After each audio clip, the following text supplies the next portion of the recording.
Hey everyone, it's David coming to you today from my whiskey den here in Central Ohio, and I just did the little Bill Clinton thumbs up right there. I just love you all. I don't know. Hey, it is the end of 2021. We're on the threshold of 2022. I did a video a few days ago of my favorite whiskey picks of 2021, and actually basically for as long as I've been doing this channel, which was beginning of August, so 5-6 months or so. Anywho, since everybody likes to do the best of, worst of, and everybody's doing it, we're gonna do the bourbons that were the most disappointing to me for 2021, and probably in no particular order. And because they disappointed me, they don't deserve any fanfare like on those 10 best that I did with the number one graphics. We are just going to do straightforward for y'all today.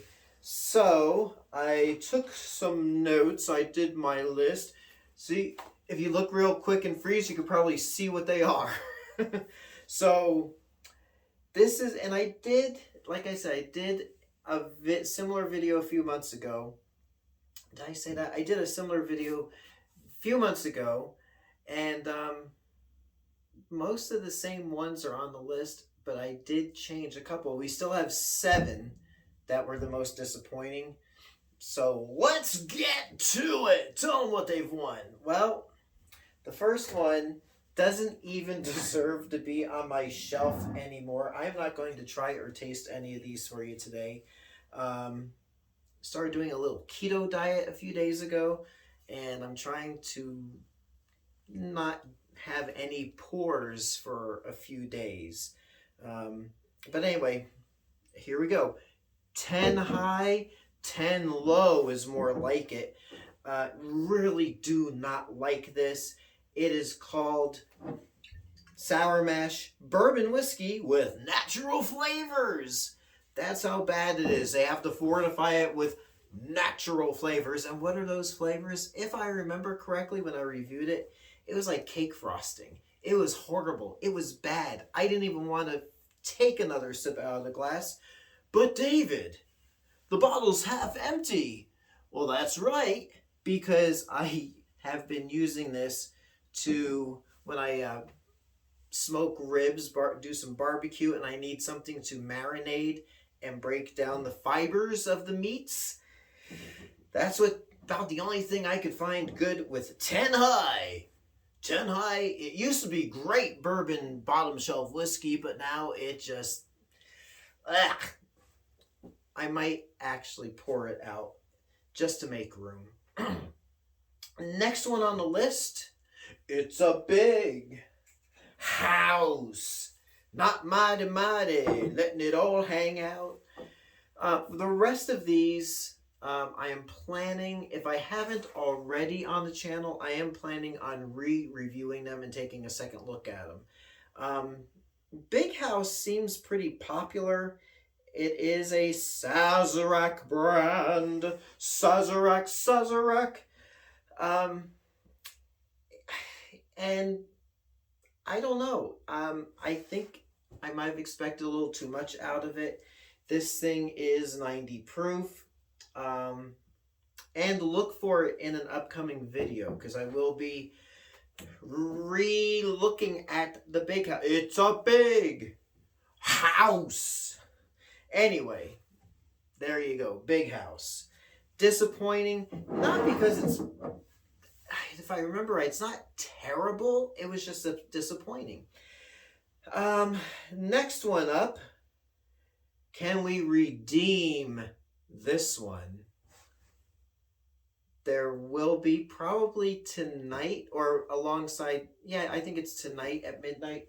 I don't know when I'm going to post this one. It might be concurrent at this juncture. But be on the lookout. Can we redeem Redemption Rye? And again, not terrible, not bad. It just didn't live up to my expectations. reason for that is that I have enjoyed a few 100% rye whiskeys from micro distilleries. Um, and this 95% rye, 5% malted barley. You would think the malted barley, maybe it mellowed it a little too much. Maybe the age statement isn't what it should be. I don't know. It was just disappointing. But look for my redeeming redemption rye video coming up. But anyway, like it's 21, $22 here in Ohio. So, no biggie. It's still a nice little pour, but just disappointing. Just disappointing. Next one. Now we're getting into a couple that.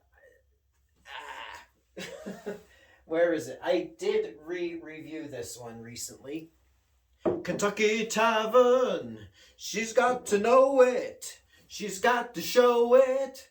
I ain't gonna drink it. Kentucky Tavern. This is another Sazerac. Yep, Sazerac offering. There's a lot that Sazerac owns. They own some really good stuff, and they own some real dogs. Arf, arf. Kentucky Tavern.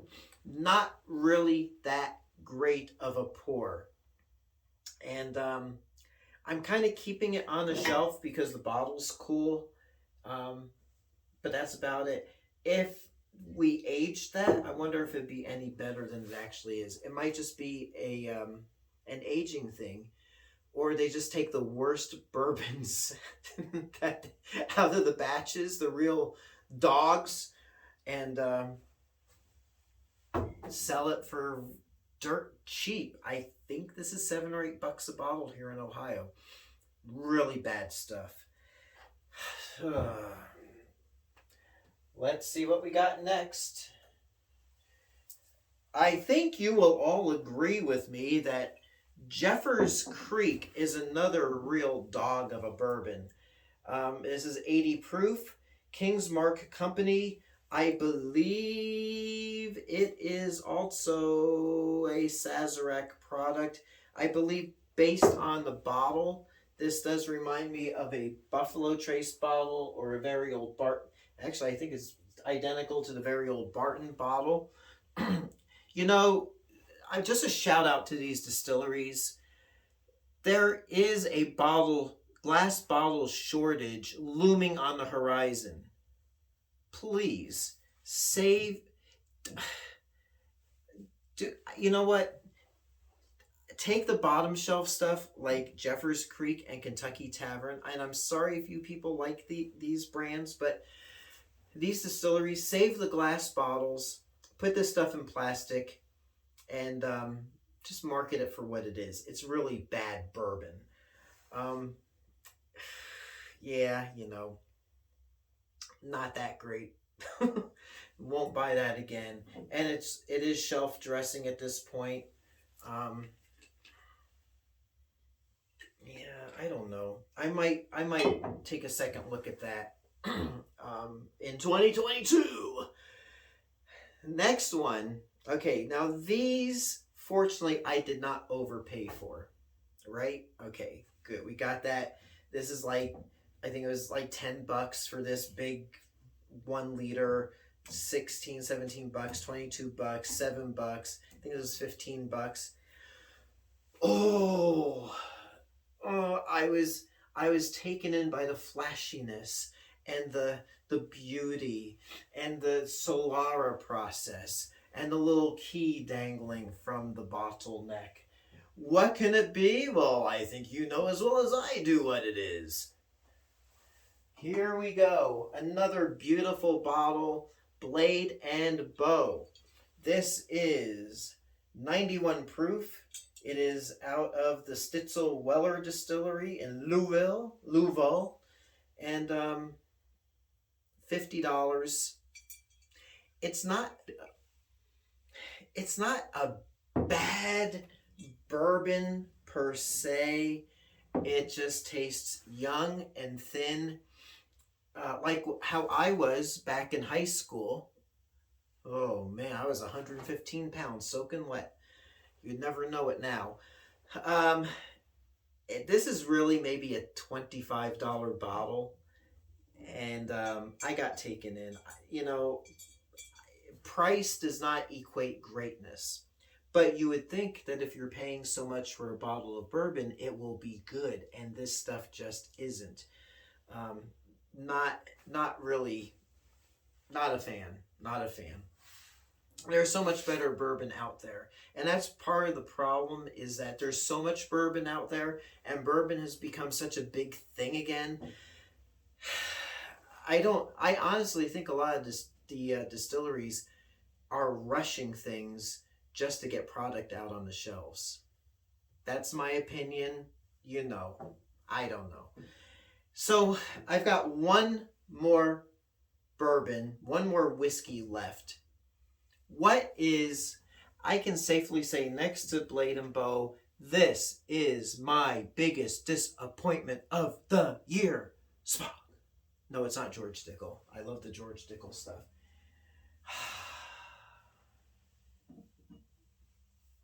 I'll present a full sealed bottle for your consideration.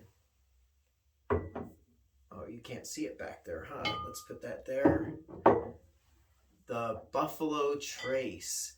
Now, in some parts of the country, Buffalo Trace is readily available. I'm going to put this back up here.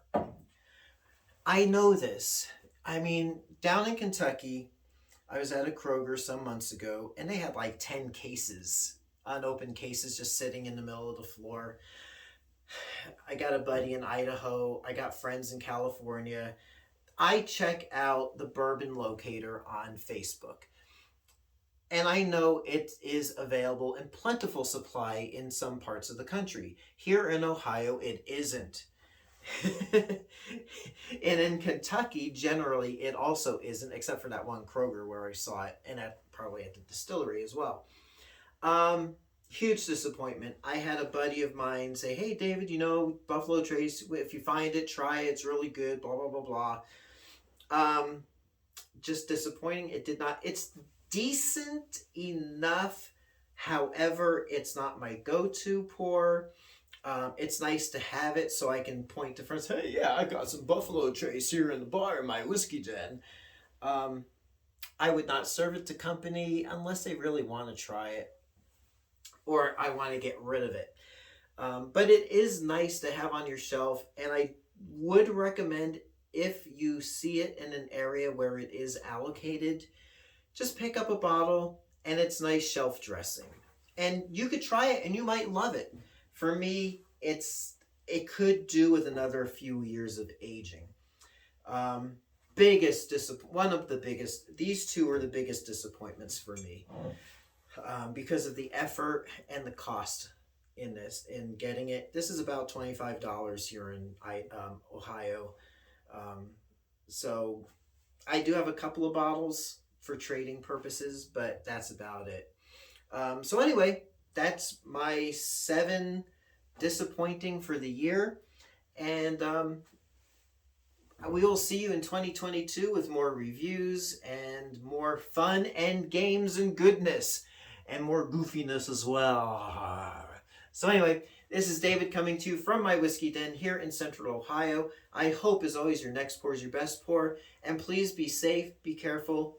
Don't overdrink, and don't drink and drive either. I want to add that in there, especially for this time of year. So we'll see you next time. Thanks for watching. Hey everyone, if you like what you see, please like and subscribe so you can be notified of future videos as they drop. Thanks for watching.